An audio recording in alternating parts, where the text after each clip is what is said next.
updating and informing our community as to where we are in our self-determination efforts to regain our sovereignties from the Nigerian state. A lot has happened, and we continue to make progress. Here with me today, I welcome everyone who is on the Zoom platform, as well as all the different platforms on YouTube, Facebook, and others that are broadcasting this live right now. My name is Johnny Nosike. I welcome you, and I thank you for being here. Today, we are going to go into a lot of the things that have already been done, but before we get there, I'm going to go through some guidelines. We are going to do, some people are going to speak, and then we are going to get to questions. Some within the audience are going to ask questions, and those questions will be answered. I just want to remind you of some of the guidelines on this platform, on this program. Please mute line when not speaking. When you're not speaking, please mute your line so background noises are not coming into the program. Names need to be used, not phone info. I was a bit liberal with it. I see Techno LC8, I see different names, Techno Pop 3. We cannot ask you questions. We cannot, you cannot speak to us if we don't know who you are. Like you see me, you see my name, several people here, we know them by name. So you can just go into the Zoom, your Zoom connection, and the reset. Just make sure that we can see your name, and we would like to see your face also.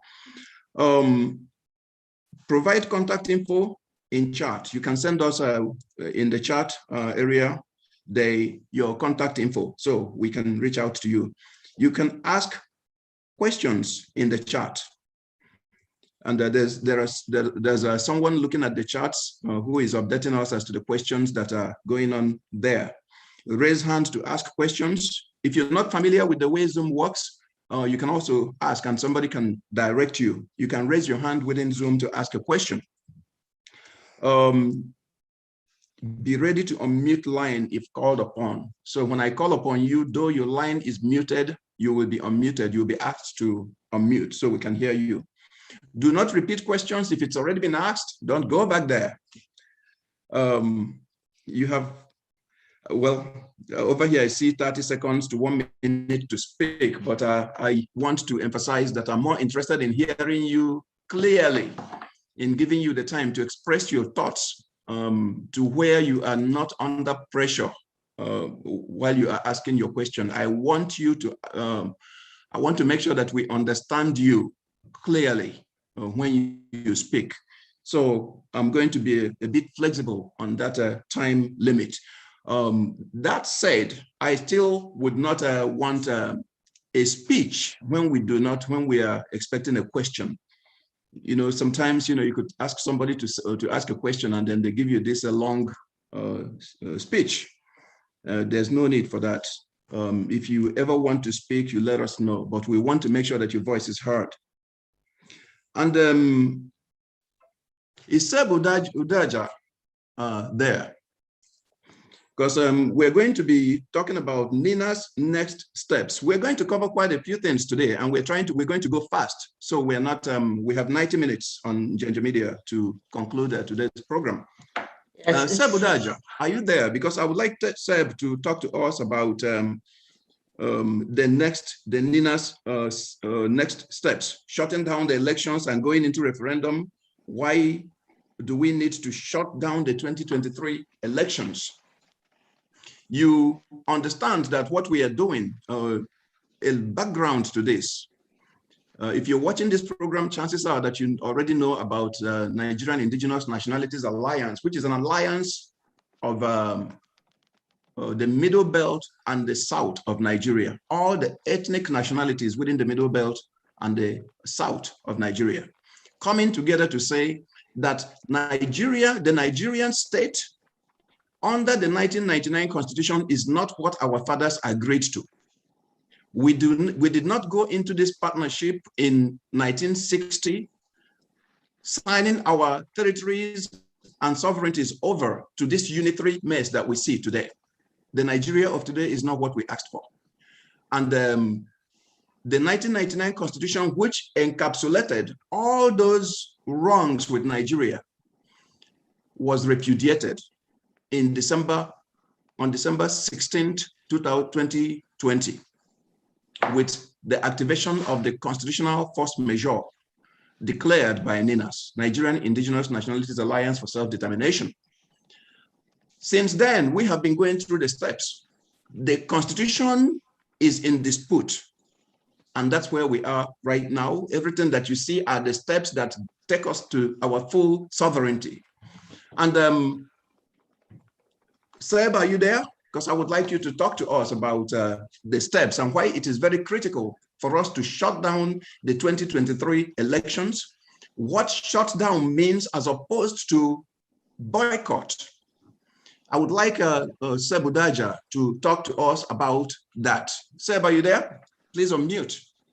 Let us hear you.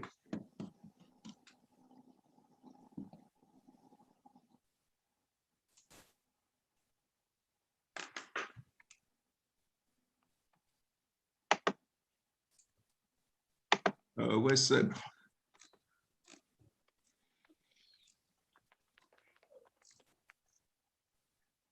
Seb, if you're there, raise your hand. Let me see you, because I'm looking for you on the long list here. Does anybody see Seb? Yes. Yes. He's unmuted now. Okay. He's unmuted? Okay, speak up, Seb. Let's hear you. I was crying. Please unmute me, unmute me, unmute me. It's a lot of people here. It's quite a good number in attendance. So yes, scrolling down trying to find Seb was a challenge. Okay. Go ahead, Seb, Johnny, I will be helping you with that, Johnny, so that I'll be asking people to unmute. Thank you, Jane. Thank you. Thank you. It's nice seeing you guys. It's a big pleasure seeing the house full. I see Joe, Kiari, Ladipo, Chris, Gunfinya, so many of you guys. It's a pleasure seeing all of you. Why are we here? We are here for our future. We are here for the future of our children. We are here because we have we are getting more and more civilized as human beings. And as people get civilized, they get more aware of what is happening around them, and they get more aware of their situation, and they want to take control of their situation and of their lives. So we are not doing anything unusual. We are simply developing, getting away from the shitholes that we were called. We were shitholes, but today we are no more. Tomorrow we shall be no more. So how shall we stop being shitholes? That is the question. NINAS has been working on this project for the 21st year now. We have milestones of, in total, 16 of them. We are stepping out of milestone number 40, yeah, number 15, right? We are on the 15th, going to the last. The question is, why must we stop 2023 elections? It sounds so weird when Nina says this thing. But if you listen to me carefully, definitely you will understand why we must stop 2023 election. First of all, is it is it an offense? Is it a crime? No. If you remember that democracy is power of the people, by the people, for the people, right? If we remember that, then we know that our democracy lies in our hands. We have to decide for our democracy. And if anybody is telling you, hey, if you do that, you are breaking the law, which law? The fact is that we are unaware of our situation, and the military imposed on us a constitution which they concocted. And then they signed and said, we the people have agreed to live together under this constitution and so on and so forth. We were asleep when it was happening. But we have woken up. You have woken up. I woke up some time ago and I've been knocking on doors. Wake up. And I'm happy that many of you have woken up. As you woke up and you discover that this constitution was not made by you, and we have been living under this constitution since 1999. As you woke up and you discovered that this constitution is the source of all the woes we are having today. That this constitution is the guarantor of our retrogression instead of progression.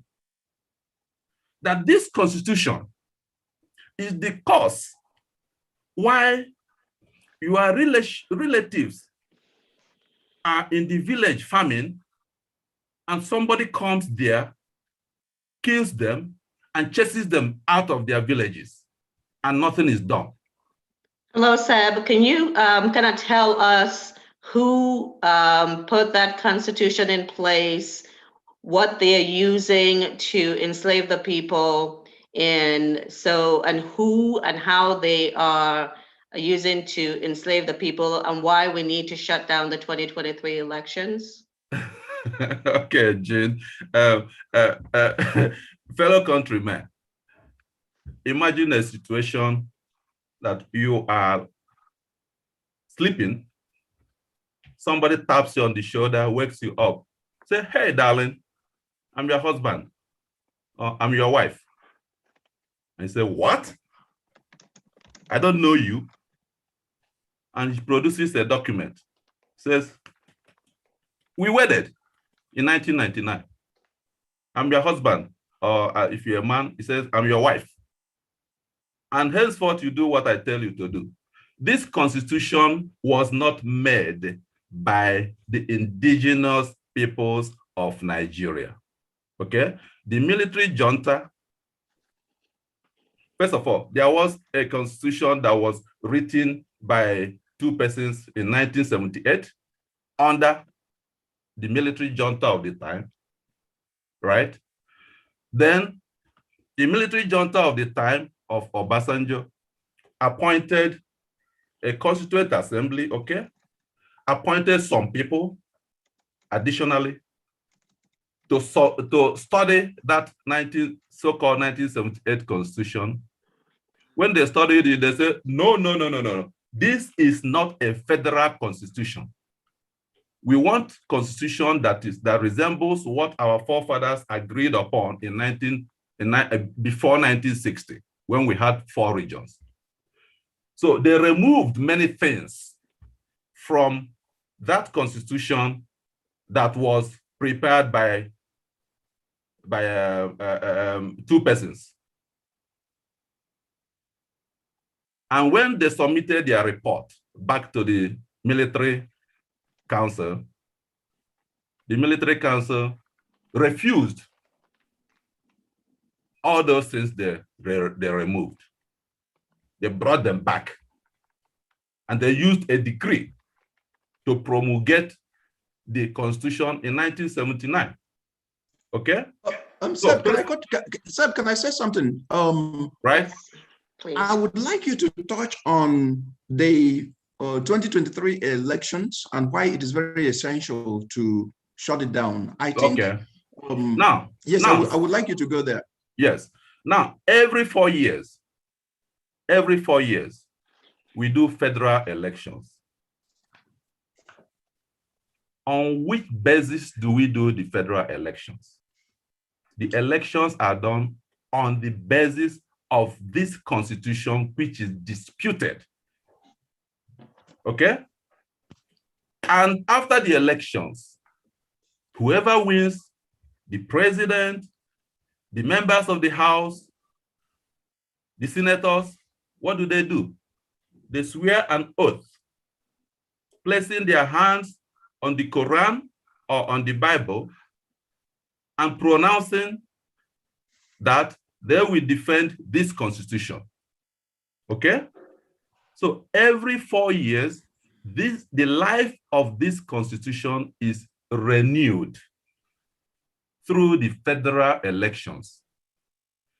Today, we have understood, you and me, we have understood that this constitution is fraudulent. Now, do you want to renew the life of this constitution again? That is the question. Do you want to renew the life of this constitution for another 4 years? The answer is no, because this constitution is the cause of all our wars.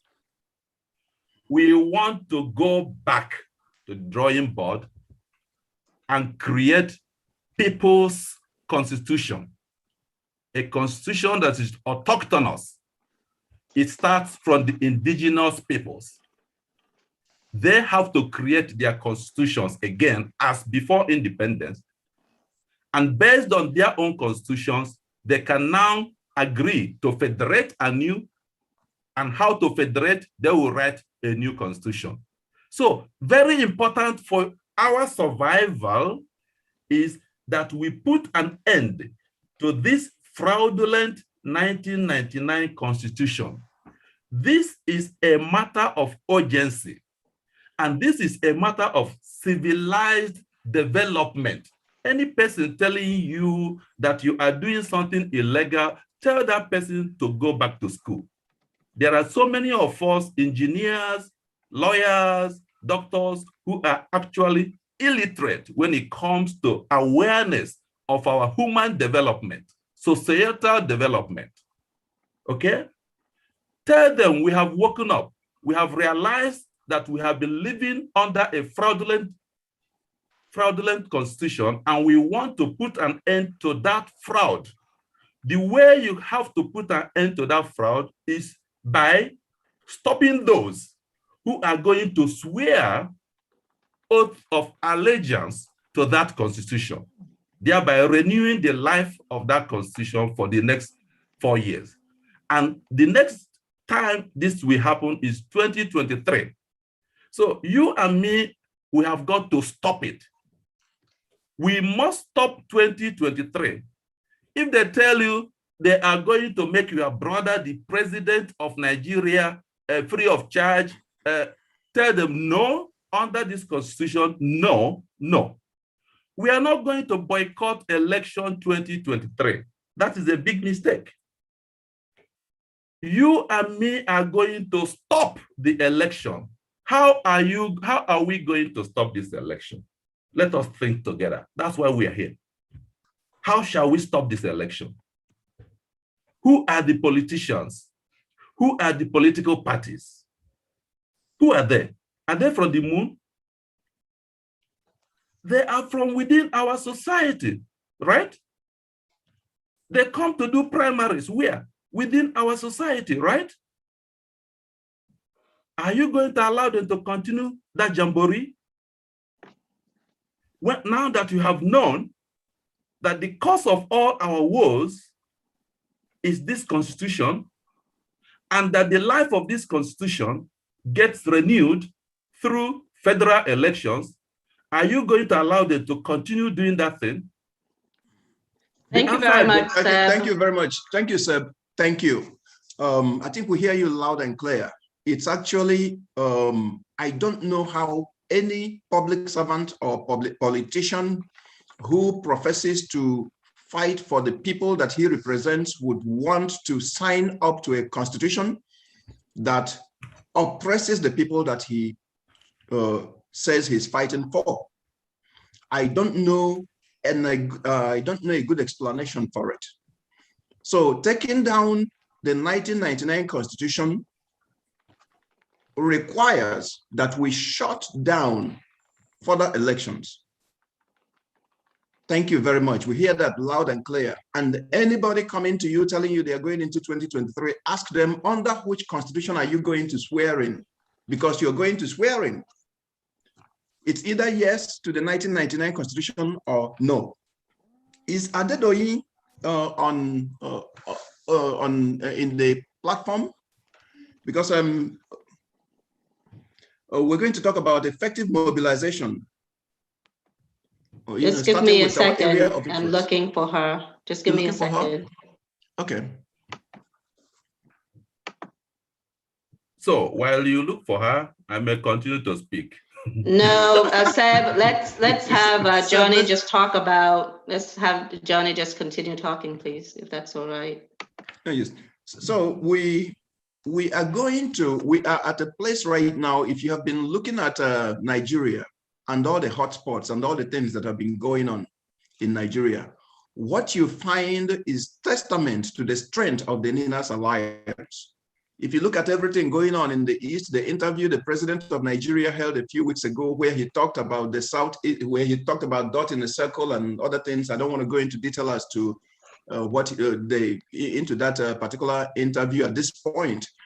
But if you look at all the condemnation coming from every sector, coming from voices in the Middle Belt, voices in the Yoruba, voices in other, in the South, it tells you that this alliance is strong. It's no longer that Nigeria where Buhari can just wave a flag and say, let's go after them. Let's go kill this small section. And everybody says, okay, let's go. No, the alliance has changed. The Middle Belt brother is my brother now. The Yoruba is my brother now, my ally now. We are in this thing together. Nobody is going to ask me from the East to go and fight Yoruba, because I will not. I will not go with you. Nobody is going to ask me to go kill people in the Middle Belt, because I will not go with you. And that is a very strong alliance. The condemnation to what the president is doing is a testament to the strength of the NINAS alliance. That we should give ourselves a hand for that. Yes, is Adedoyin available? I don't see her yet. Okay, how about Thomas? Thomas can talk to us about the engagement on ground with youth. Is Thomas there? I see. Yes, Thomas is there. Thomas is from the Middle Belt, and he has been very outspoken about the NINAS message and bringing the youth into the program. So he's going to speak a little bit today about how he's going about doing that. He's also a pastor, so he's got quite a bit of experience in both those areas. Thomas, can you unmute?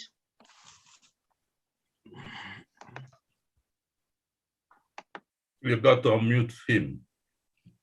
I'm going to unmute. Okay, Thomas, unmute, please.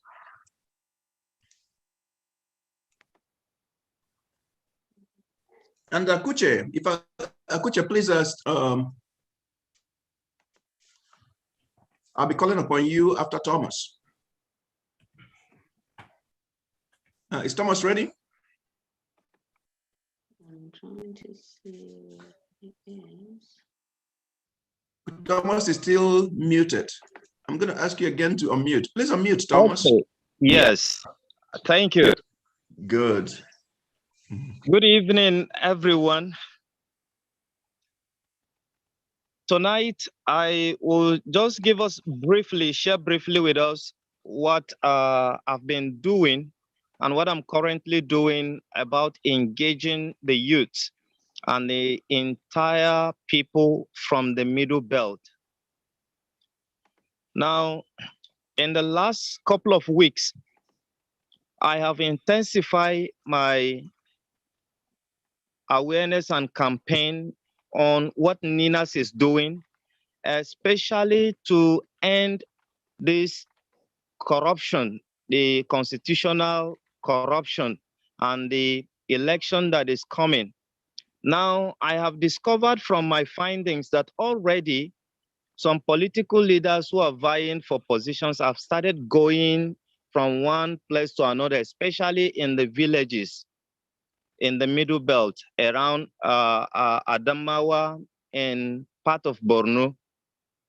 So I have strategically engaged the Khan in those zones, the Khan leaders. Now I am working with them And they are also creating awareness to other pastors and church members in virtually every of the gatherings that are taking places right now. Part of what will form that gathering is the message from NINAS. And that has been done, and we're still working on that. And again, bringing the youths together from the Middle Belt. I'm engaging them on the social media, direct phone calls, interacting with them and telling them they need to join NINAS in fighting and bringing to an end this political 419 in Nigeria. So we have done that, and in fact, hopefully before the end of next week, we are going to extend our WhatsApp groups, because already we are almost reaching the maximum number WhatsApp can contain. So we plan to have group 1, group 2, 3 like that for Middle Belt. So these are basically things I am doing, engaging the youths in the Middle Belt to be part of this movement. Just yesterday, we formed another coalition group, particularly from the southern Borno, cut across 3 different local governments. So we have formed a group. We tagged the group actually with a name, different name, but our emphasis is NINA's message. And having got that, I am also engaging our people from the Middle Belt that are away from the country in diaspora. I have linked with a doctor who is a prominent person from the Middle Belt from Southern Borno. And through him, he has also helped us to rebroadcast the message. And right now, as I'm talking to you, the message of NINAS has entered the nooks and cranny of the Southern Borno and part of Adamawa, Jos, and Southern Kaduna. So I'm working with leaders. The former retired Cocking president, the privilege I have as a pastor has actually given me access to these people. So I give them the message, and they have also been faithful to communicating the same message of what NINAS is doing.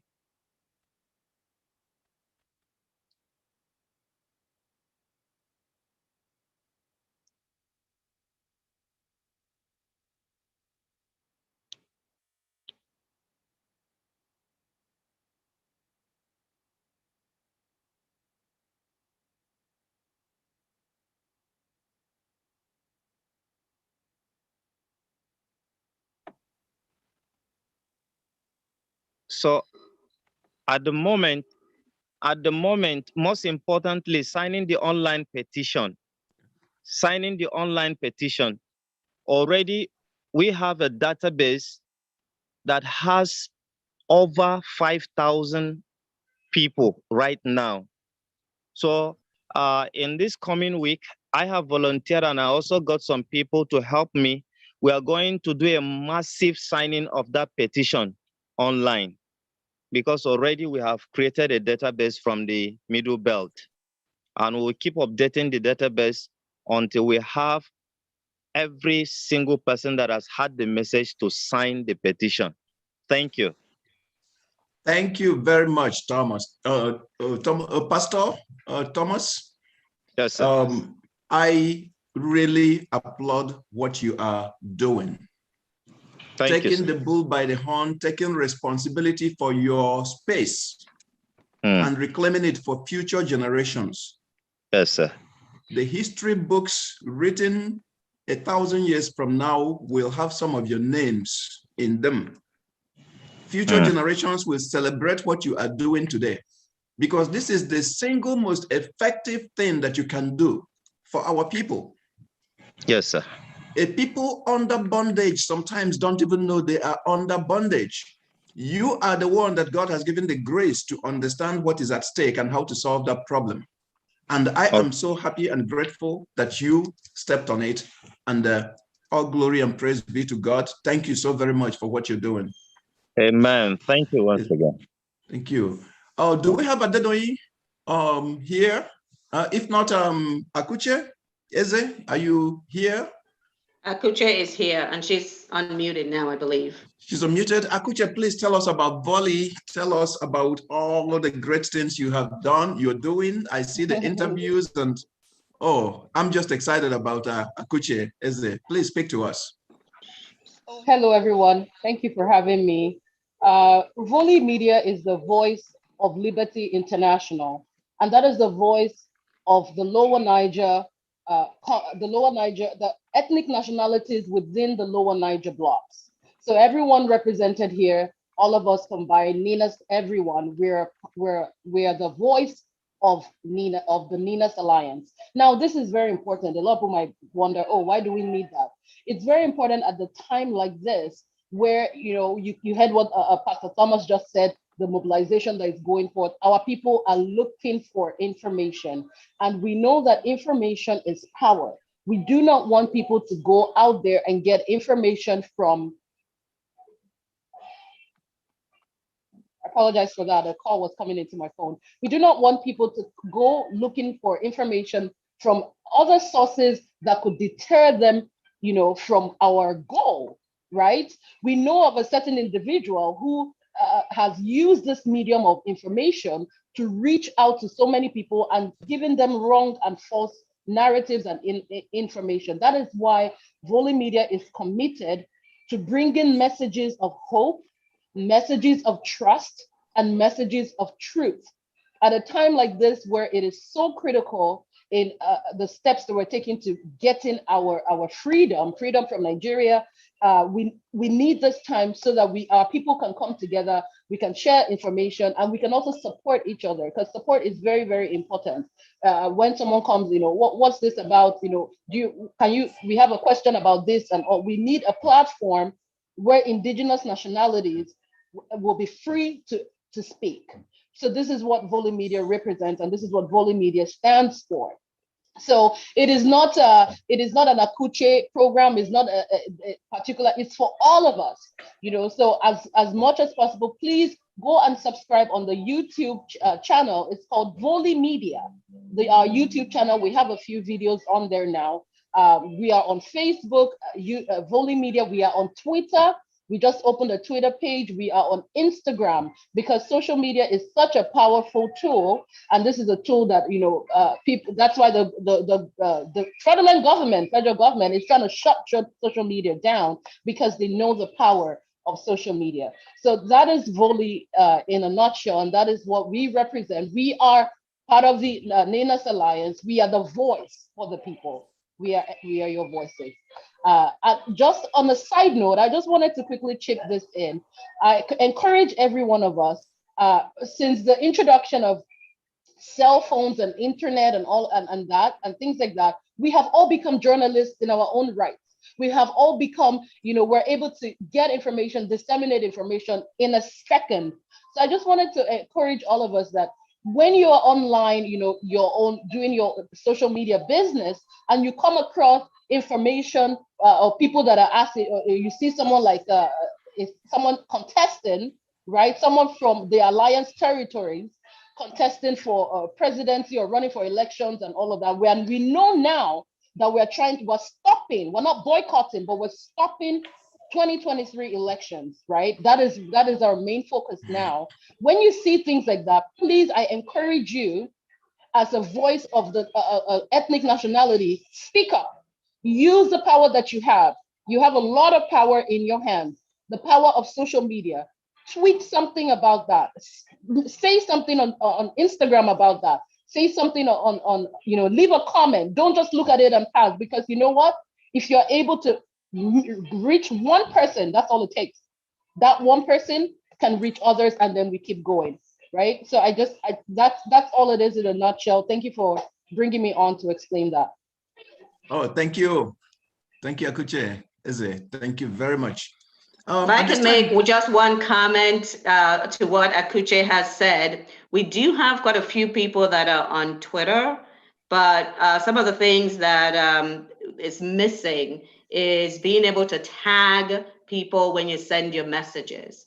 in, as with any social media, as Akuche is shaking her head now, whether it's Facebook, when you tag, you can directly send your message. So you can send your message to the UN, you can send the message to the ICC, to the senators, you can send that message to the presidents of the various countries. You can send it to all the major churches. So it's important for us to learn how to use social media. And I know Akuche is going to be helping us to put together some training on using Instagram, because she's got a large following there, and Instagram is fairly interactive.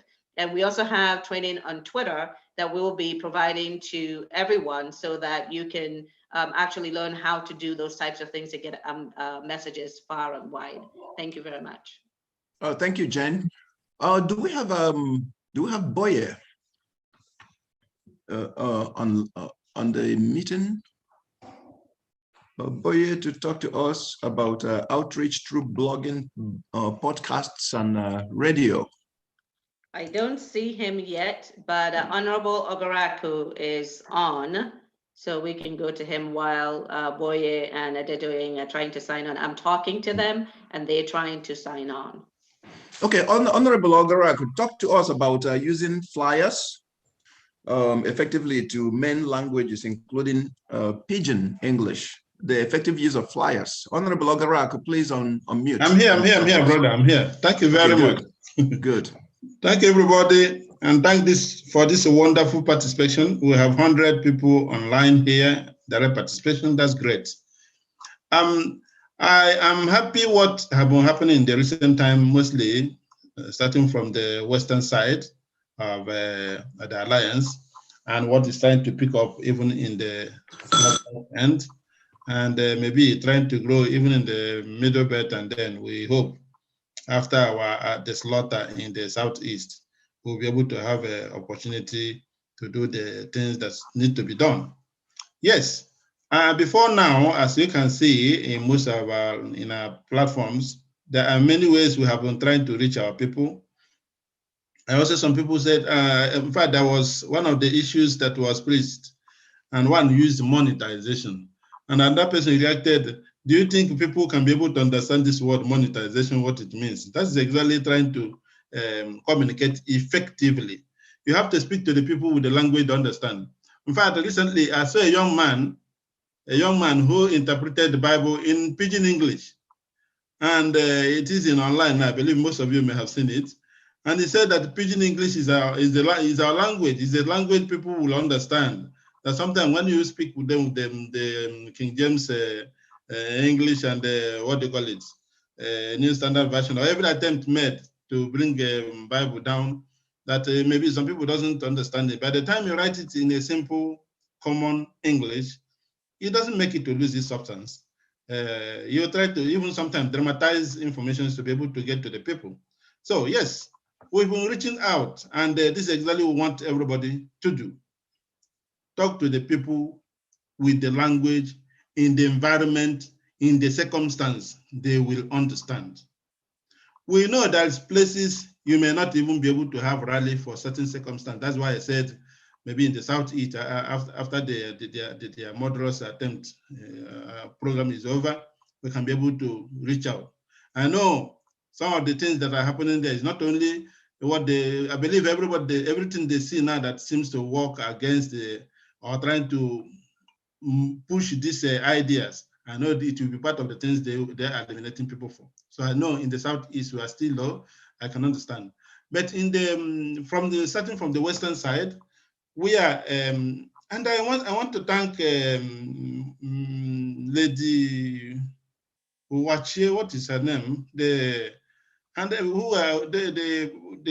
producer, one of the presenter in the Volley TV, producing from Abuja, and making the message in the language people understand, the tune people understand, and the way people understand. So we're talking of flyers. What is flyers? Flyers is write-outs that can be given out to people to read or see images or see informations. Just like it is if you go to our Twitter handles, there are more there. And then many people who are following us in the Twitter handles effectively are following the informations, what we have done, what we are doing, what we are about to do. People need to be carried along, and the information need to be carried along, because for you to be able to communicate is when you are saying that somebody is understanding you. And for somebody to understand you, he has the right to ask you questions. No question is stupid, I must tell you, because everybody's understanding are not the same. So whenever you talk to somebody and they ask you a question, honestly, that simply means the person is paying attention. Please have patience to speak to that person. Respond to whatever. Don't look at any question as being stupid. So, but sometimes flyer speaks more than even oral questions, because maybe when you have flyers with images that explain things one after the other, that one will from time to time make reference to it. In fact, I remember the story in the past where one illiterate rich man, every day in the morning, he will buy a newspaper and then turn it upside down. And he will tell you, Zeke has said something today. And you ask him, what did the Zeke say? He said, take it and read. Okay? So the flyer does a lot of things. First of all, maybe somebody who is convinced about the program of NINAS, whether he has the literacy or the language to be able to say it. By the time he has a flyer, he will be telling you what he knows. And when you want to know more, he will give you that flyer. And then maybe you can read the flyer and even read better or understand even the issue better.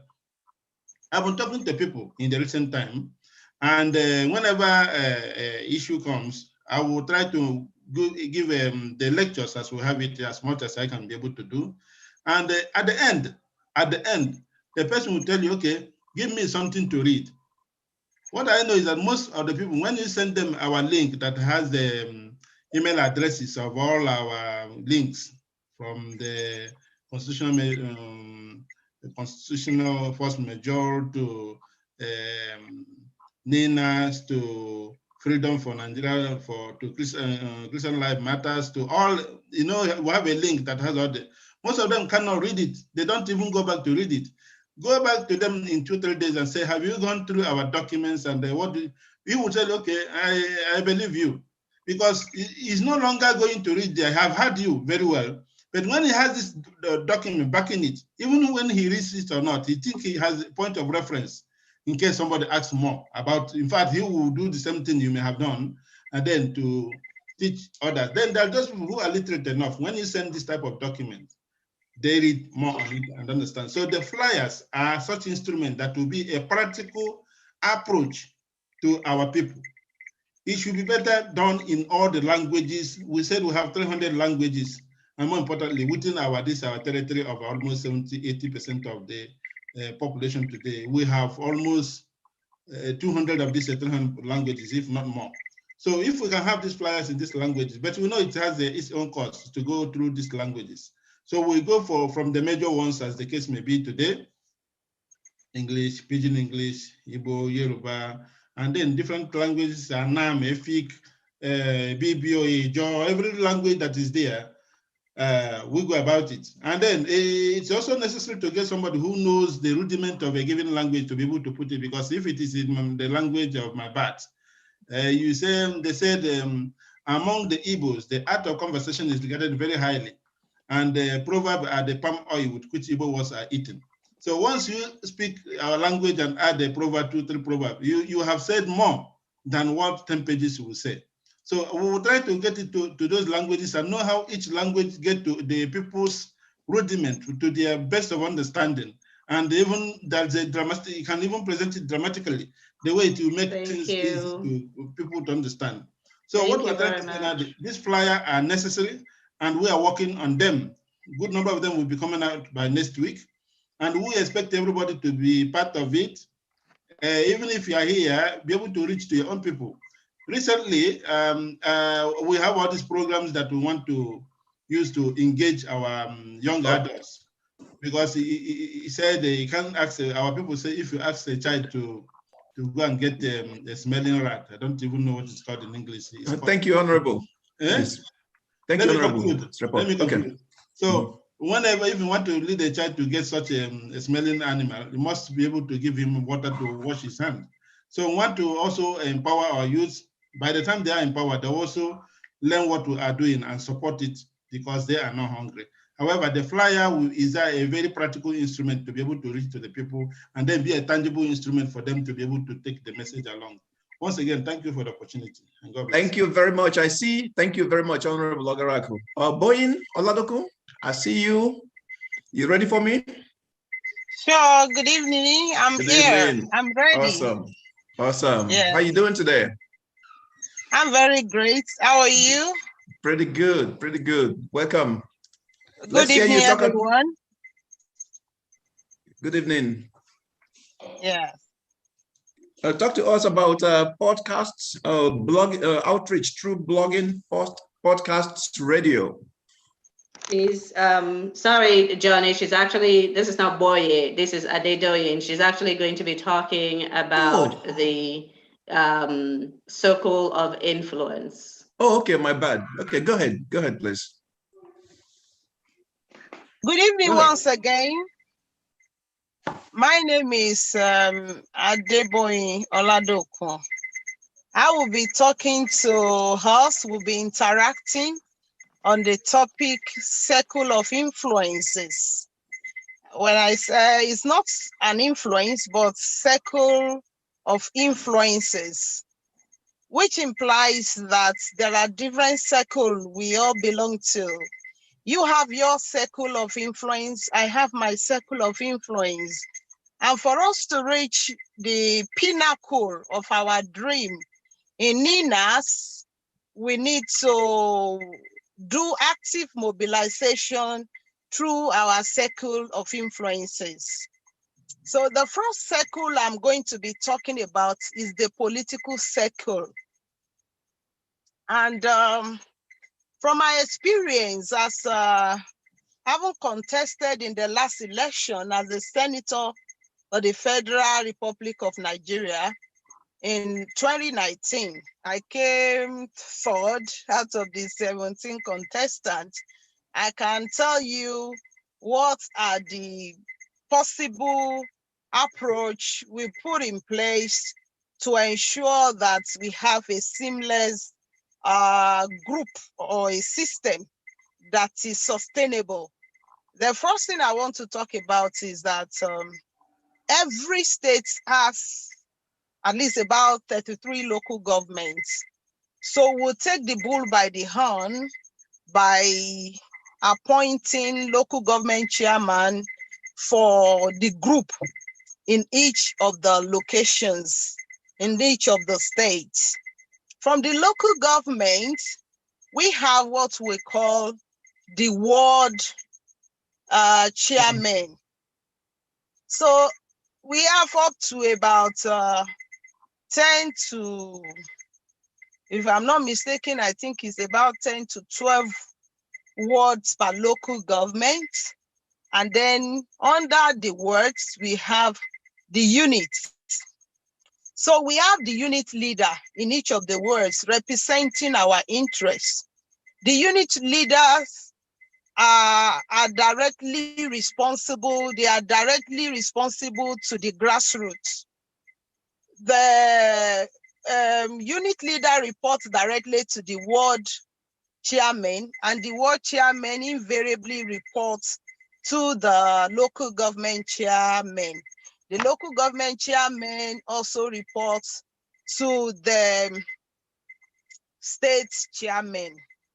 So this is the structure we put in place, which made it so possible for us. If I say now that, okay, I'll need about 5,000 people to meet me in a particular place within a particular time, as long as I can provide the finances in terms of the transport and other logistic with feeding, they will surely make themselves available for that.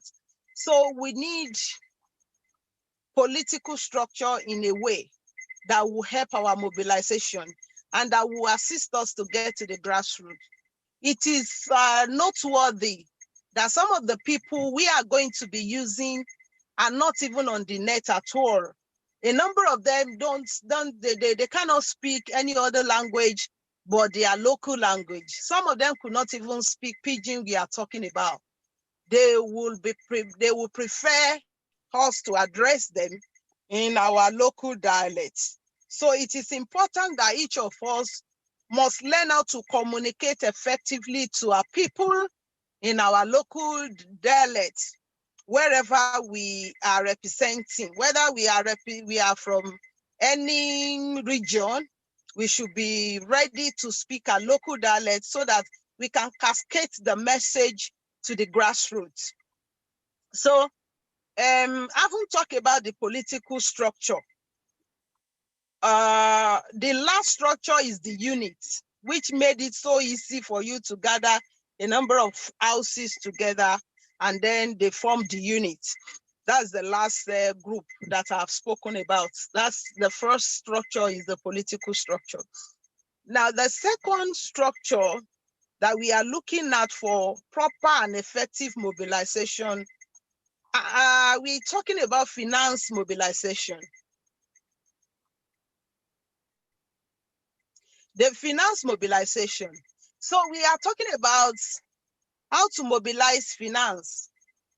With God, nothing shall be impossible, but we need to understand that each of us have our circle of influence. For example, I was once a managing director of an organization, and in that circle, the people below the line, they happen to be people that will be willing, anything coming from you, they want to hear you. So we can use our circle of influence in raising finance. Or for example, there are people we have met with Christians who are not willing to come out into the open, but they want to support you secretly. They are just like secret disciples. They can be imam, they can be Muslims too, who are willing to support you, but they cannot come out boldly, but they want to give out their money to supporting what this belief of ours, to supporting NINAS, or to supporting our, going against this constitutional fraud that has been on ground for a while. So for me, the second step we need to consider is finance is very sacrosanct if we must move forward. And a tree cannot make a forest. We cannot say, okay, the person whom God has given this vision to will certainly be the one that will be responsible for the finance of this work that is on ground. This work is a vision from God, I believe. And I believe that if we are united together, we'll be able to achieve a lot. Now, in financial aspect of it, we can start sending our team leaders to go and meet. Okay, for example, in Yoruba land, when you get to a particular level, you tend to be known. A number of people will know you. So you share the vision of NINAS in a teamwork, maybe about 7 or 10 people coming together, and you will tell, do you know so and person?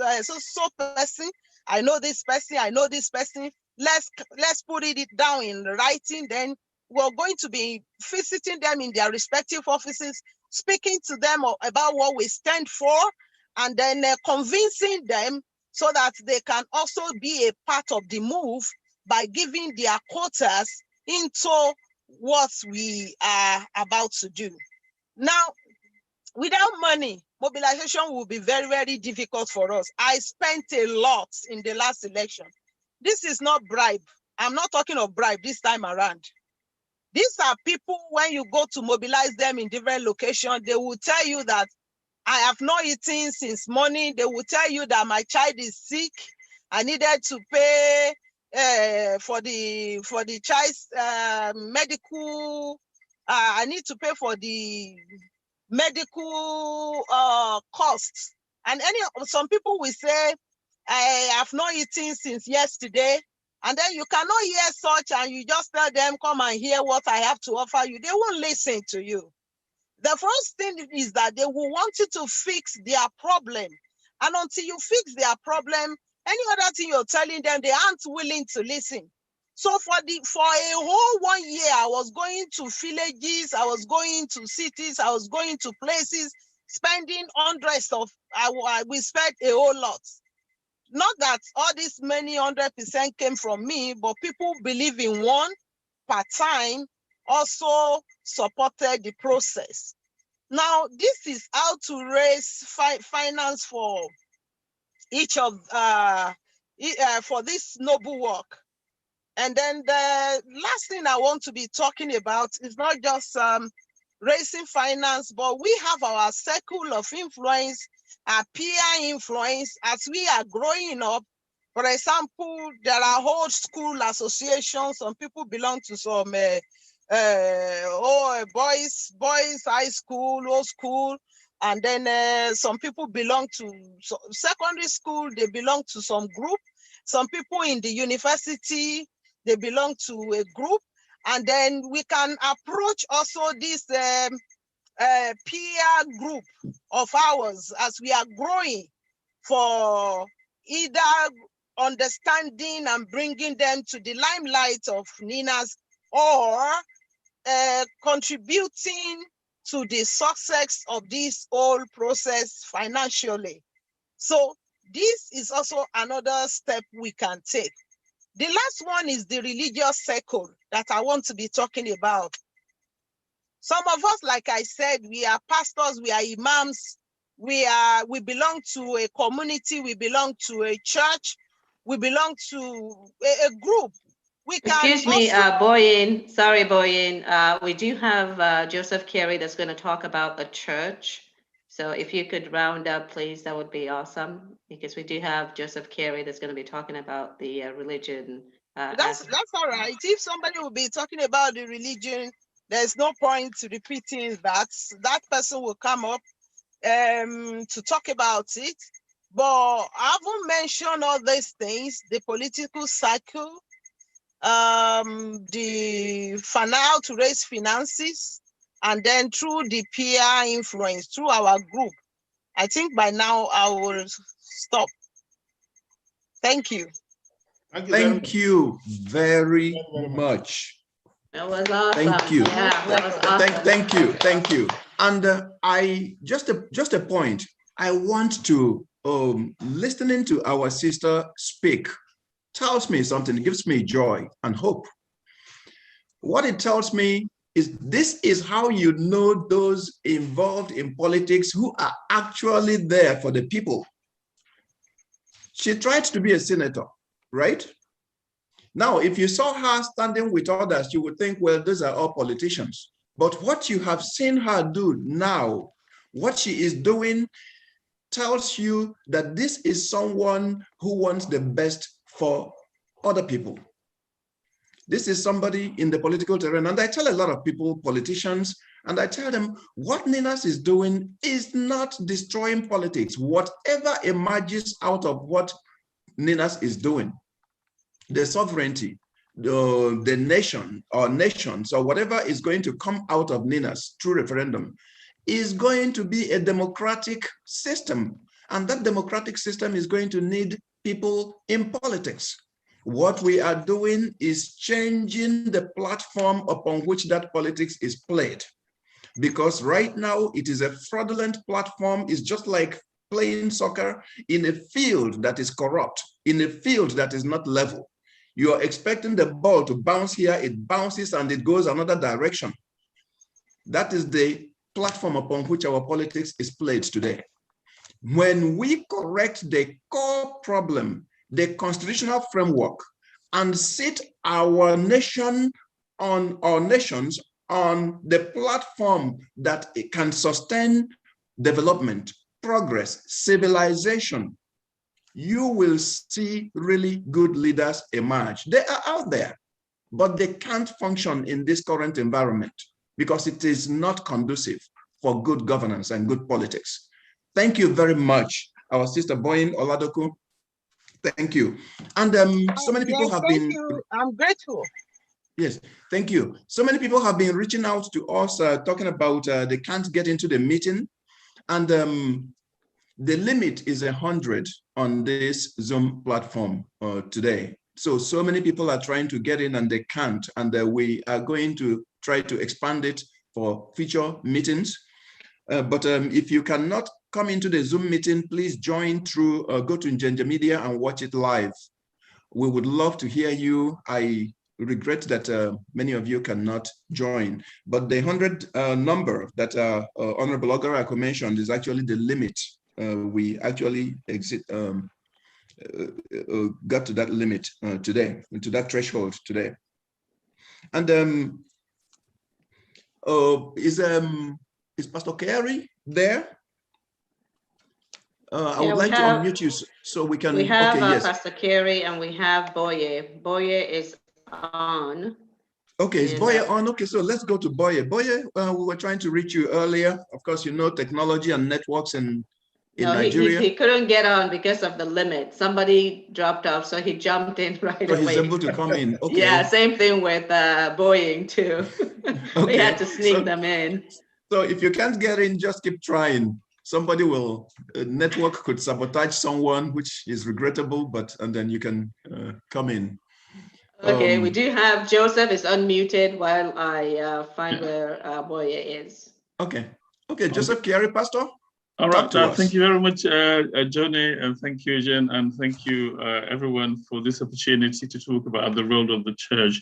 The church is actually a very important organ in our society, and it's quite vital to achieving the goals of NINAS, in the sense that if you look at what is happening every year, every cycle of an election, politicians actually go from church to church to canvass for votes, to canvass for support.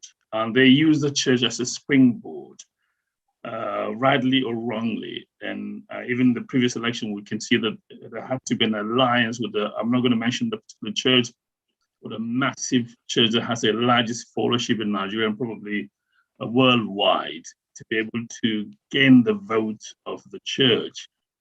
And so as a pastor, what the strategy is to start at the local assembly and educate the people about the fraudulent constitution and the need to stop the elections 2023, because already we can hear and see that the politicians are going about already starting to reach the circle. So the local assembly is very important. But also we need to stretch our tentacles to different bodies and organizations. For example, I am privileged to lead an apostolic and prophetic network meetings, and many of the members are Nigerian pastors. And there are other bodies. We have like a global prayer network, and many of the pastors are Nigerians, and there are other churches. So what we do is to send the message to the pastors, because the pastors have large influence on their membership, and they also have access to the network within their own local assembly or within their own, what you may call denomination or a body. So it's very important to educate the pastor, because my understanding is that some pastors are skeptical, there's skepticism. There's also ignorance in the church a lot.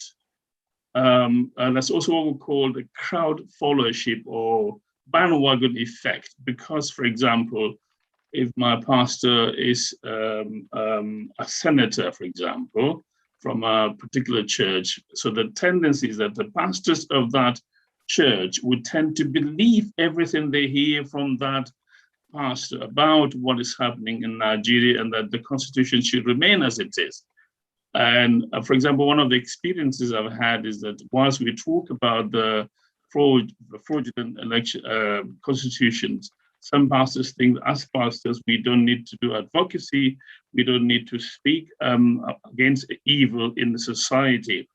But it's actually our responsibilities as pastors, so educating the pastors to look at what the apostles did, what even Jesus did. He challenged the authority of the day about the hypocrisy. So this constitution is hypocritical. It's a gagging. It's an enslavement, and the Lord does not want enslavement. He wants us to be free. So, and the nation is at its place, and the only way NINAS has that solution. So, as a pastor, my responsibility, and I'm sure there are quite a few pastors on this platform, We need to educate, the pastors have the right for advocacy, right to educate the people, to mobilize, to do grassroots support in our meetings, in conferences, and talk about it without any fear or favor, without thinking they're being political. I mean, political correctness should stop in church. I tell people, Jesus was not politically correct. The apostles were not politically correct. The prophets of old, the true prophets, are not politically correct people. So we should stop being politically correct and say this constitution is fraudulent. The election should not happen. We need the indigenous Nigerians to take control back. And that is the message I'm sending to a number of our pastors. And I want other pastors to do the same thing, to send the message weekly, daily, through different mediums, through conferences, through seminars, through workshops. And I believe that once the church is mobilized, there's a tendency that the principles or the goals or the strategies of NINAS will be achieved. So that's what I would say. Thank you very much. Thank you.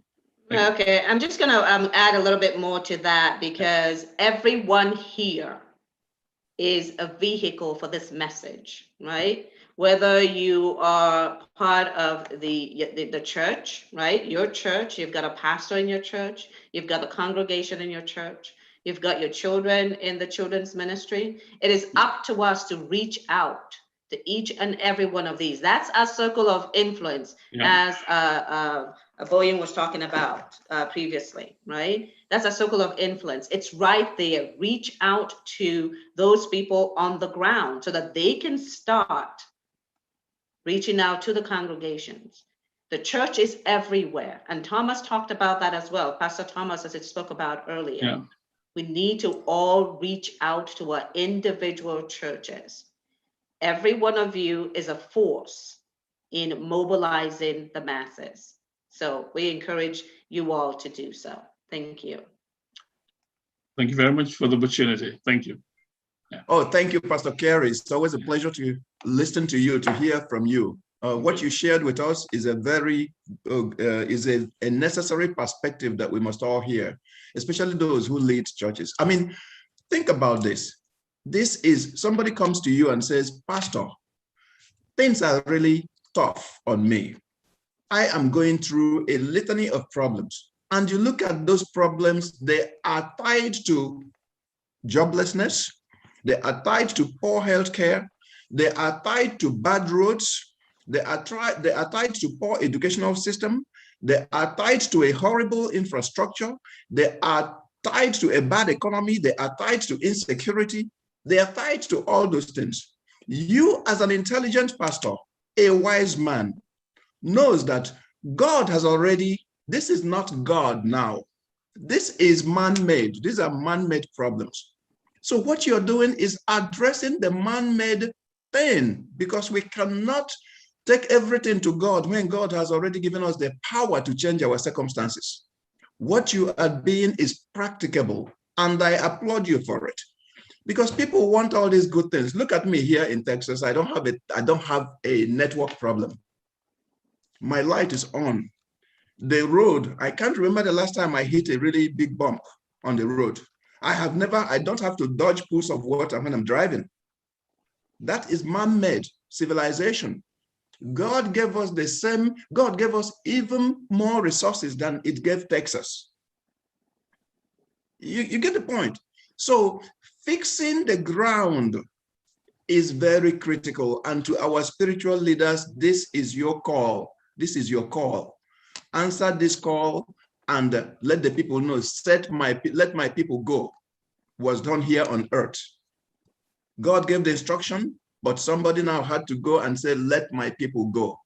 And that is where we are. Let my people go in terms of release us from the chains of this 1999 Constitution so we can build the society, the economy, the civilization that we desire and that we deserve. God bless you, Pastor. It's always a pleasure to hear from you. Yes. Okay, Boye is in. Boye, I've been asking you to unmute. Are you having a difficult time unmuting? No, I'm not. No, I'm not. Okay, awesome. Okay. Okay, Boye, are you there?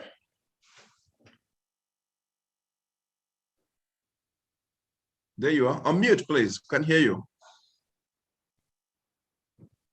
You are muted again. You need to unmute. Okay, yes. Yes, he was telling me the host wasn't allowing me to get him earlier. I guess it was an online glitch. So Jean said I should come and talk about setting up personal podcasts. And I guess it's in the light of the fact that all these messages we're going to be sending out, a podcast is a very veritable tool to use to push the messages either live or recorded. We talked about it's like personal radio stations that anybody can set up. You just need a few simple things. If you can get the kit, if you can't get the kit, you can use your laptop. And you can sign up on. You have hundreds of podcast sites. You have those on iTunes, Amazon, YouTube, SoundCloud, and the registration is free. When you have different kinds of messages like the ones we want to push for NINAS on the ground, you can record your messages. You can record what we're advocating for in terms of the constitutional, bringing down the constitution and getting something good out to Nigerians, because we have so many. As at last month, I think we're about 211 Nigerians in Nigeria across the world. So the mass mobilization, we're going to have to use a huge amount of free opportunities and tools online. And using a podcast is one of the few strategies that are going to work for everyone. If you have your data and you're online, you can just type podcast, and you can it will give you a list of podcasts where you can register, sign up free, register free. Then if you want to take it beyond that, maybe if you want to do videos, then you can now pay some subscriptions, which are basically less than $1 or $2, in some cases $4. So Jean, I hope I am in track with my expectations in terms of explaining setting up of this podcast and why, since we cannot have a radio station, we've done research for a lot of that, and because this is we are pushing a program which we know the current government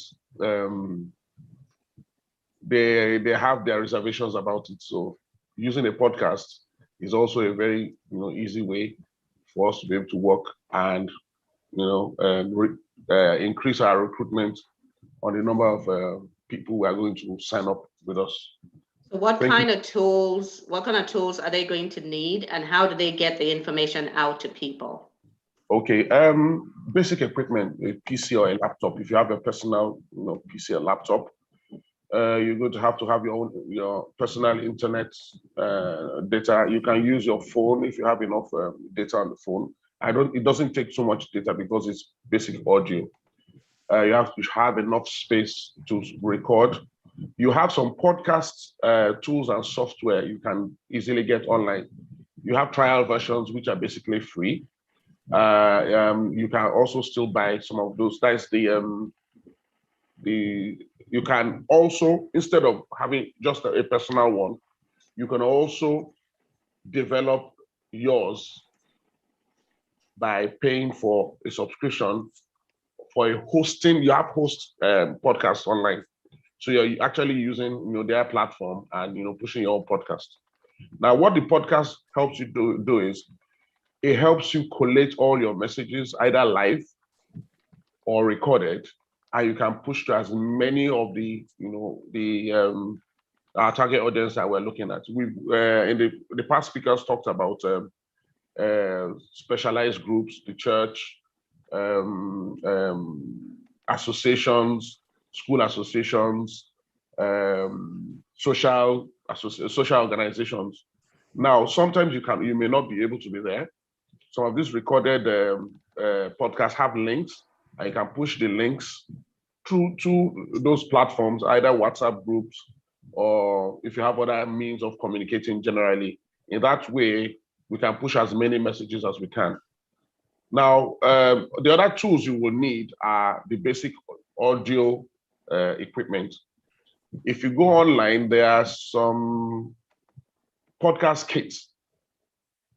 If you go to Gigi and some other, or Amazon or Alibaba, you have some simple podcast kits you can buy. Everything's together. And then you have instructions that tell you how to use them. It comes with the audio tuner. It comes with the earphones, headphones. It comes with a mic with a stand that you can put on the table. You can do your podcast on your dining table, at your desk in the office. You can even do it in your car. Once you connect all these equipment to your laptop, and when you do that, it comes also with a free software where everything you are talking about is recorded, and you can push it out through any means, YouTube, Facebook, all social media platforms. So it basically helps us disseminate a lot of the messages as far and wide as we can, and we can all do it personally. So as I said, let me quickly recount some of the equipment I said. Your personal PC in the house or a laptop, the podcast kit, which comprises of the audio tuner. What the audio tuner does is that it allows you to adapt your microphone and your headphones with your laptop, and also, or your PC, and also helps you connect, make sure that they sync with the software, where it's very simple. It's not so techy as you may think, and almost anybody can work with it. So you have your own personal radio station in the house, and you can develop as many messages for NINAS as possible and push to your select target audience, depending on where the location or which target group you are assigned or you feel that you have the ability to reach out to. I guess basically those are the things you need. As I said, there are a lot of podcast hosting sites online, and they are free. Just have your data, your laptop, and the basic audio equipment, and you can go to town. Thank you very much. Awesome. Boye, could you possibly, type into the chat that information, some of that information, so people would have that? Let me see. Okay, awesome. Thank you very much. Yeah, I'll do that. Johnny? Yeah, thank you, Boye. Thank you very much. And we are going to be wrapping up in a few minutes. We're doing 90 minutes today. And I wanted to bring up a topic on which was the president's address to the nation, the interview with the president of Nigeria, Muhammadu Buhari, about a week ago. In fact, the whole nation had been talking about it, home and abroad. And I would like to get some thoughts on that meeting. And I would also like to talk about what it means to me as an individual. What I saw from that interview is the president confirming everything we have said about him and his agenda. This is a Fulani president driving an ethnic agenda against the rest of us. That came out very clear. Another thing that came out very clear is that this is a president who wants to fight a fight, who wants to engage in a fight that he is comfortable with, a fight he is very well equipped to win, which is physical war. A president talking about a section of his country as though he was talking about a foreign country in war mode. That is where Buhari was. It tells me that this is a president who understands that the foundations of the nation have been shattered with the constitutional dispute by NINAS. This is a president who you have not heard him publicly talk about NINAS or the constitutional force majeure. And yet, This is the one issue that is driving everything that he has been doing, including trying to get a constitutional amendment through the Constituent Assembly. This is the force that is driving everything that he is doing, and he is scared of this battle because he cannot fight back. The caliphate has lost this one. The foundation, us knowing that the constitution is a fraud, we cannot go back to not knowing it anymore. We know what our rights are now. And him trying to drag a certain section of the country into a physical war, so he can beat an organization and pretend like he conquered Igbo or Ndi Igbo in there. You know, he's out there engaging one organization, and then he is making it look as though every Igbo person, unlike me, is a member of that organization. That's telling us that this is someone who is trying to divert attention to the defeat that he has already experienced. Folks, this is very real. This is the effort that is going to change Nigeria. This is an effort that is going to secure our sovereignties. This is NINAS. This is the solution to all these problems that we have been lamenting about. There is no pulling back. This is NINAS, ladies and gentlemen. I see a comment from Njenje. Please, I see some hands raised, and we're going to take questions at this point. I'm going to ask you, Njenje, to unmute and ask your question.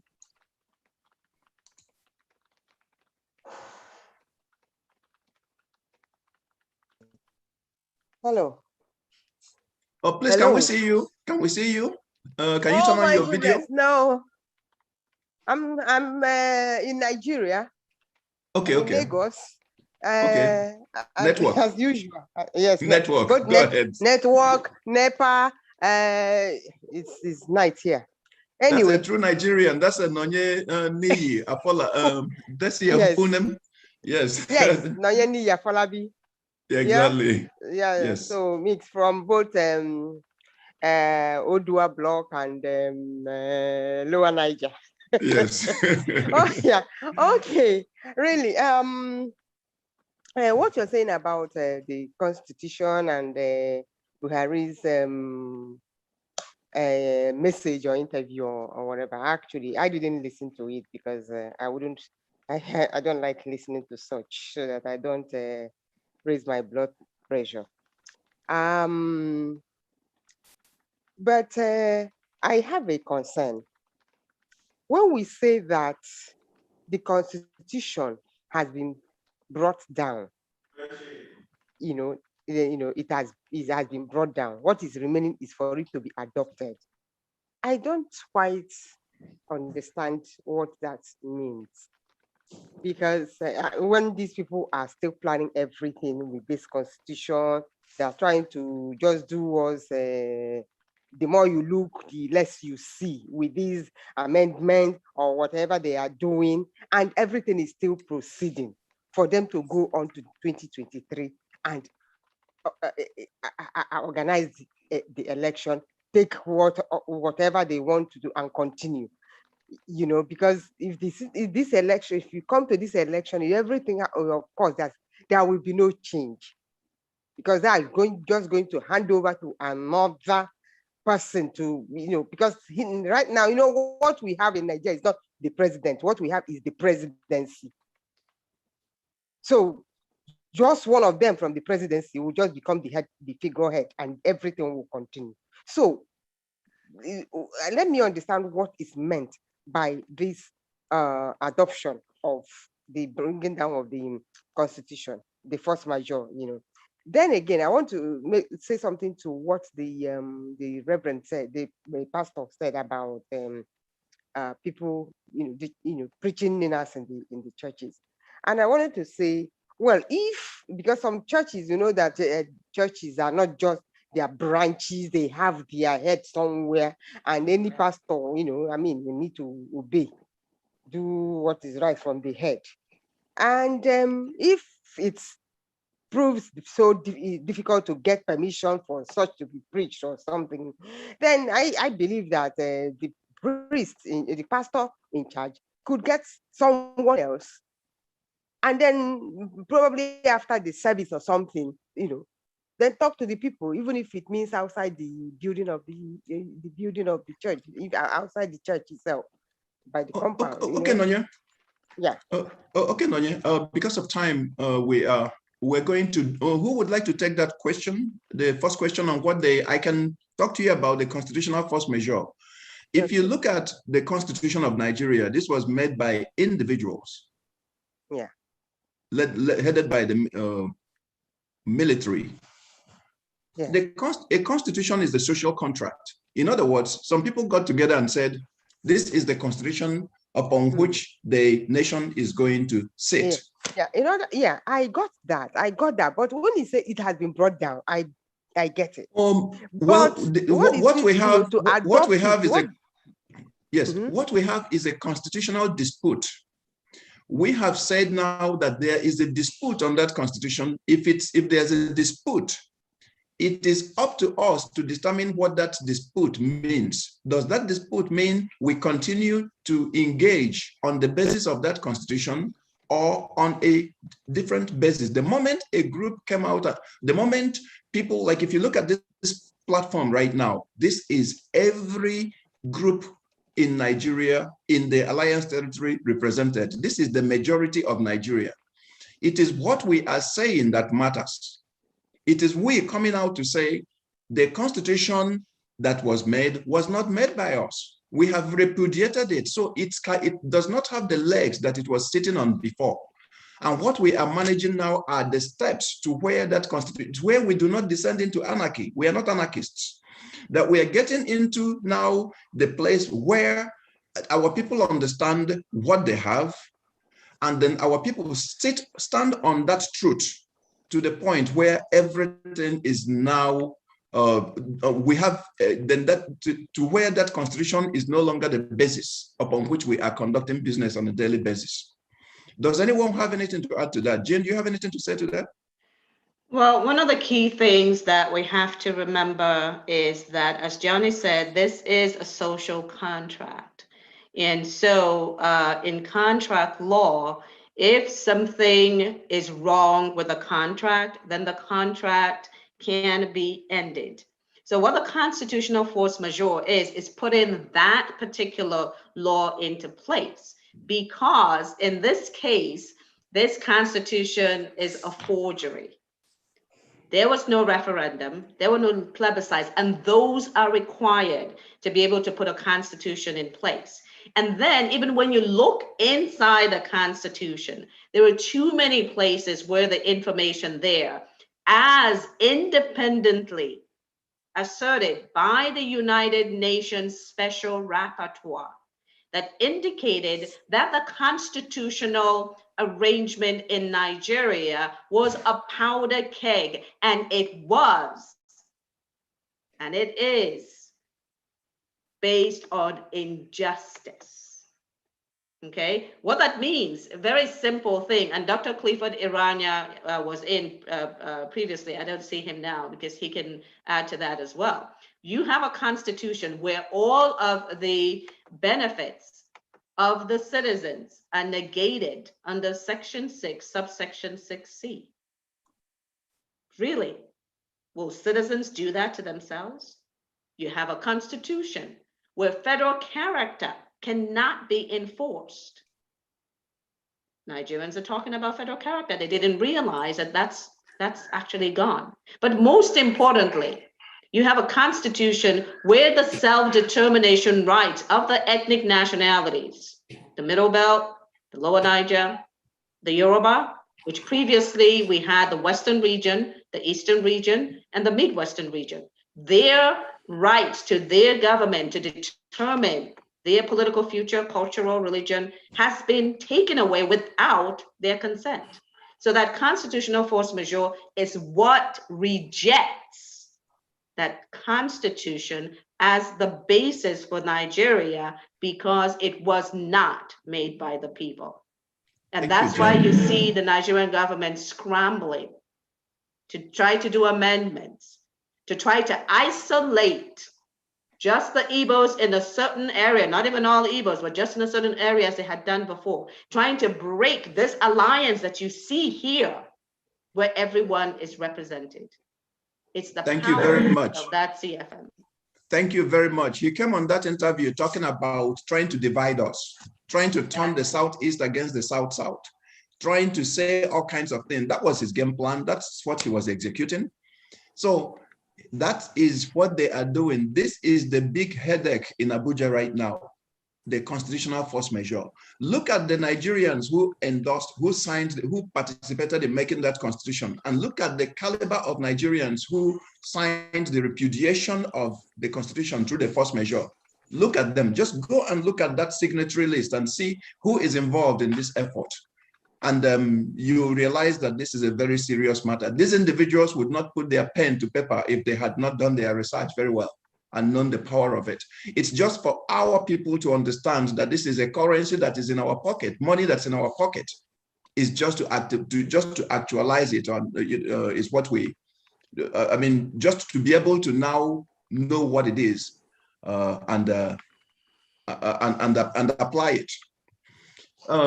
I saw Clifford Irania. I think we have been a bit clear on that. Cliff, if you want to mute yourself and talk about this, I think that'll probably take a little bit of time. But Cliff, are you there? Do you have like a minute to talk to us about that also? I am. You can speak. Thank you very much. Can you hear me? Yes. Yes. You can hear me, right? Yes, I can hear you. Yes. All right. I think I understand the question the lady was asking. I think the question is more of what now or what next. I think if I heard her clearly, she was asking what next. That's a way of summarizing her question.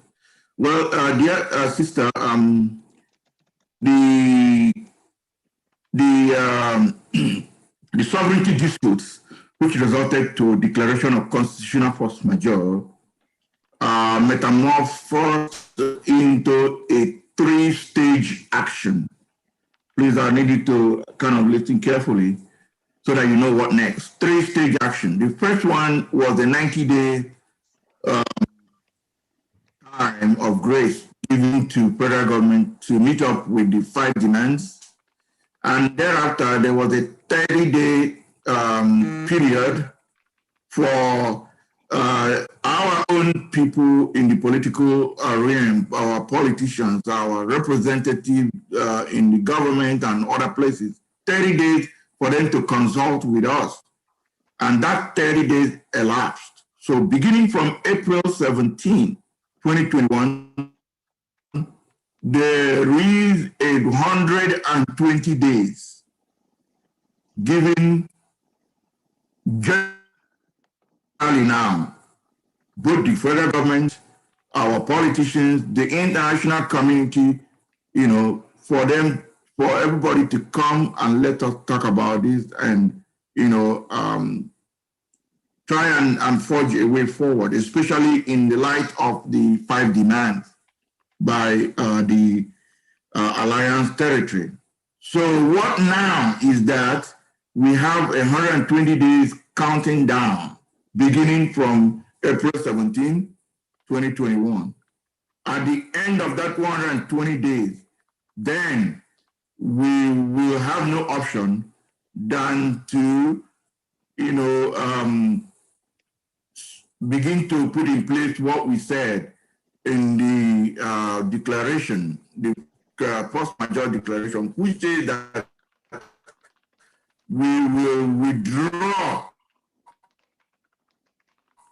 our, allegiance or whatever it is to the union. So that's what is we are for the 120 days. So that then whatever happens, nobody should be blamed or put blame on the Alliance territory because we have given sufficient time. Thank you very much, Clifford. Thank you, Dr. Clifford Irania. for that. I see a question here from Korede. Ayeni, is it Ayeni Korede? Please unmute and ask your question.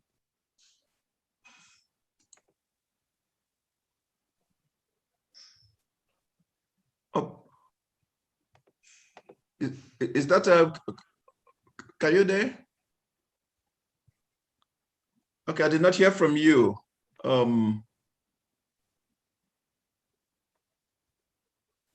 How about Emoro, Etefia? Efetia? I'm going to ask you to unmute. I'm asking, okay, there you go. Okay. Oh, please speak up. Let's hear you. Yeah, can you hear me? Yes.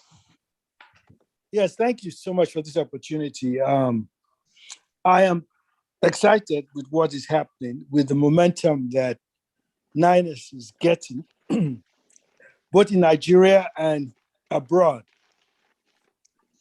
I am in the United States, and I want to say that it seems to me that there has to be some way to counteract what Buhari is trying to do. He's trying to make a scapegoat out of people, out of the Igbos, out of people in the Southeast.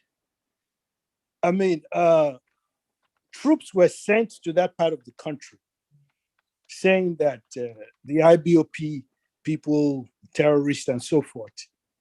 However, my question would be that, why did he not send troops to the Southwest when Ametakun was formed? Why did he not send troops to go there and counteract that, what they did there, what the governors did there?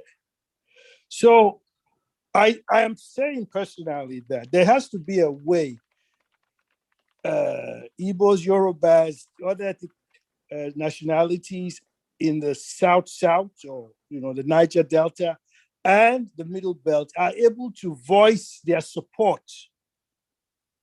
and their displeasure with what he's doing there. And how can NINAS help do that? If other people speak out from other parts of the South and the Middle Belt that what you are doing, sending troops to go and oppress people in that part of the country, is wrong, because he's thinking like a military man. So this is my question, and this is what I'm saying has to be done. Thank you. Thank you very much. It's a sleight of hand strategy by the president. He wants to fight the kind of war that he's familiar with, war that he can win, using the apparatus of a war machine that has been built since 1960 to fight a group in the East. And then he wants to make it the thing everybody is talking about. It's just like a boxer wanting to settle it in the boxing ring, a swordsman wanting to settle a fight with swords. So he wants you to fight the kind of fight that he can win. He's fighting the organization that he's fighting for. Let's just say IPOB does not have a military, does not have Air Force, Navy, or Army. And IPOB, well, Igbos are not all IPOB. It's just like me saying that not everybody from the 12 contiguous states that from his side of the country are all parts of Boko Haram. They are not. But that's exactly what he is trying to make of the Southeast, just to use it as an excuse to destroy people he has enjoyed killing for a very long time. And that needs to stop. I'm happy for the voices that are coming out of different parts of Nigeria, from the West, from the Middle Belt, from the South, condemning it. That's the strength of our alliance. Look at this forum right now. It is Middle Belt, Yoruba, South. We know what the headache is about Nigeria. We know his game, and we have already cornered him by taking down that foundation. And you mentioned something about momentum. The momentum is on our side. Every week, there's a stronger support for NINAS. Absolutely. More people are knowing about what we're doing. So we are growing. And yes, we are heading toward the right direction. Momentum is on our side. Korede, are you back? I gave you audience to speak earlier and then I didn't hear from you. Please unmute Yes, and then thank let's you. see if we can hear you. I'm back. Can you hear me now? Yes, please. Oh, thank you. I just want to thank you for putting together this program. I'm speaking to you from Western Australia. I need us to be aware that what is going on at the moment with our brothers in the East is a deliberate psychological warfare. They are deliberately harassing our people in the East.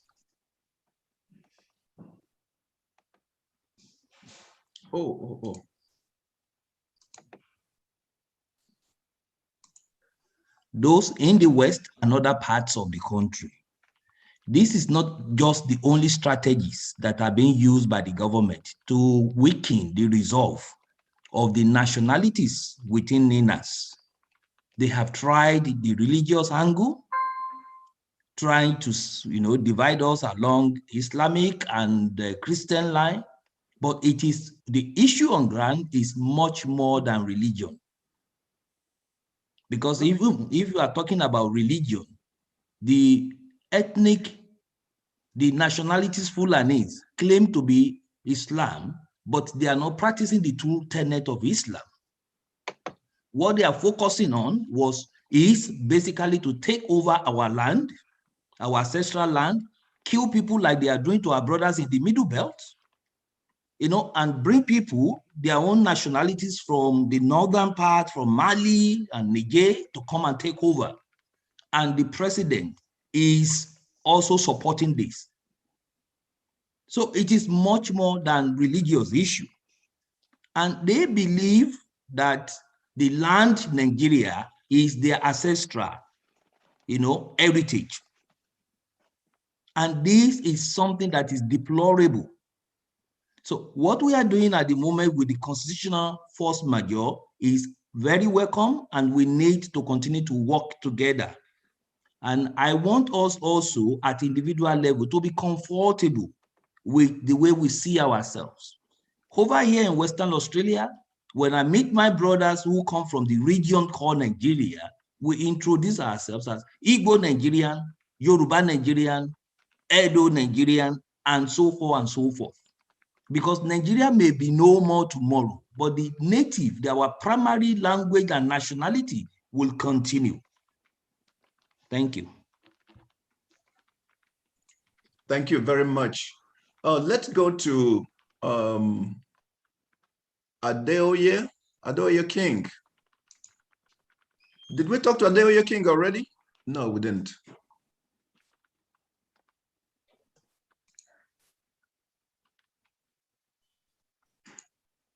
I'm having difficulty. Hold on. Okay.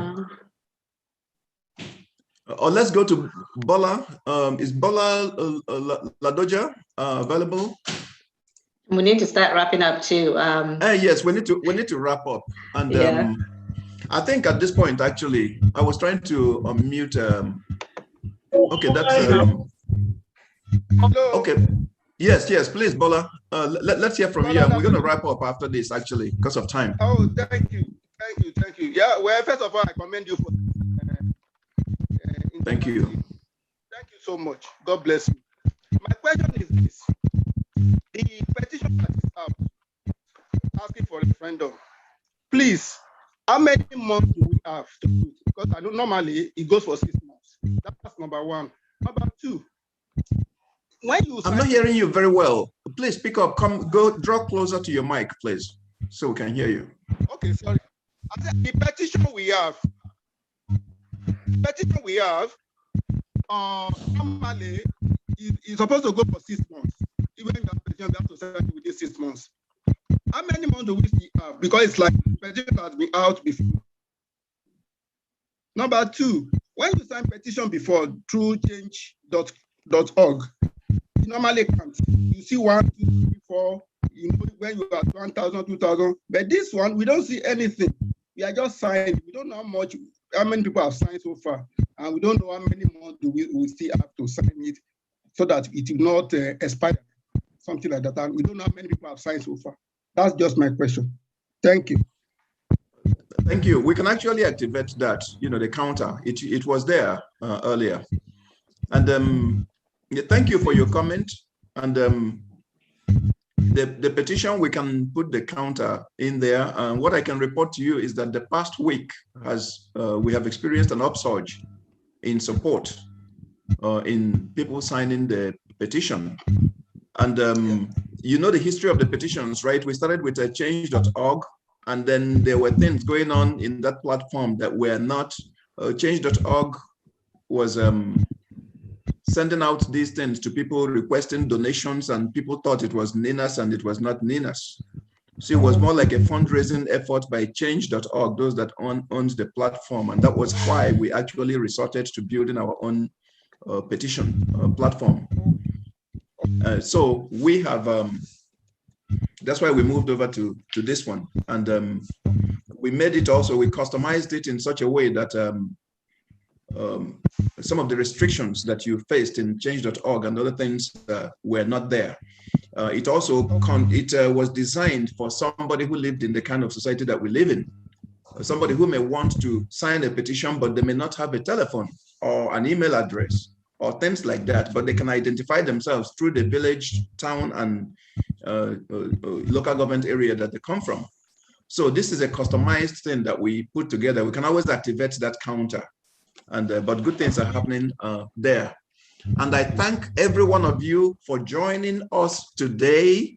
I am so sorry for the sake of time. Adeoye King, we couldn't get to you. I don't know if it's technology or what. Foluke, Oladipo, how are you? Jen, can we take a couple of questions? If you can just take your comments to just 1 minute. I just want to, just the three of you, please just say one thing, 1 minute each, and we'll wrap up.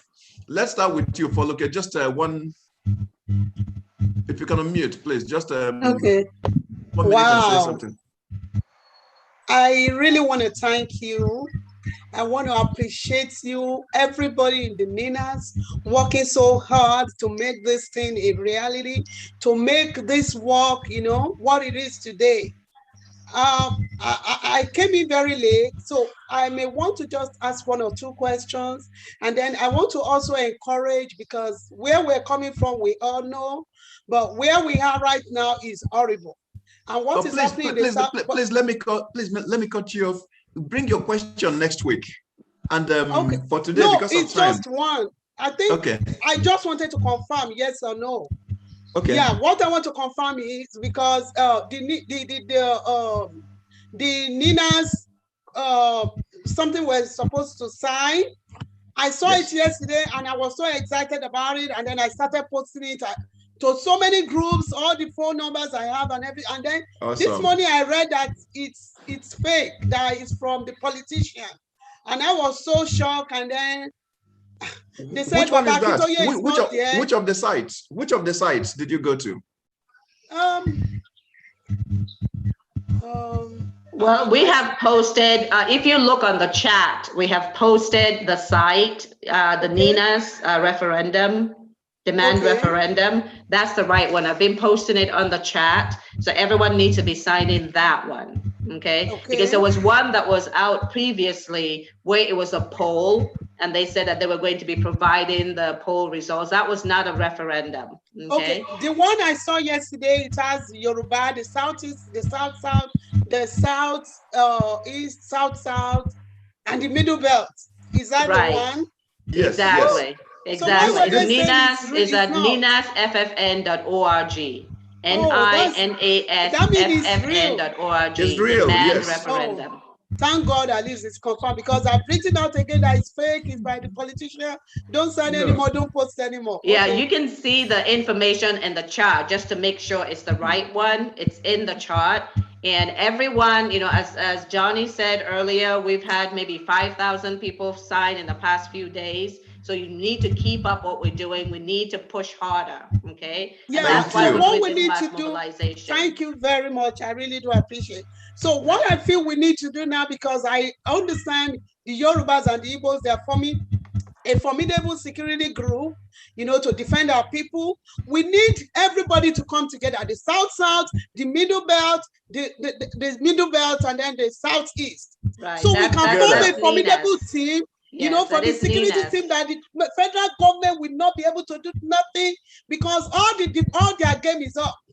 But Okay, thank you unfortunately, very they are much. using the money, you know, the weapon of the economy to destroy our people, you know, because they don't Thank you have the very money. much. We do have to be moving on. So Johnny, can you Thank please you wrap very up? much. I'm Thank so you so glad. much. I love you so much. I'm so proud of you Well, guys. okay, You please too. provide us You with are your doing a great information. job. Make sure we have your We are going to information. win at the end of the day. They are not going to Amen. destroy Thank our you. lives. Thank you. Thank you Thank so you. much.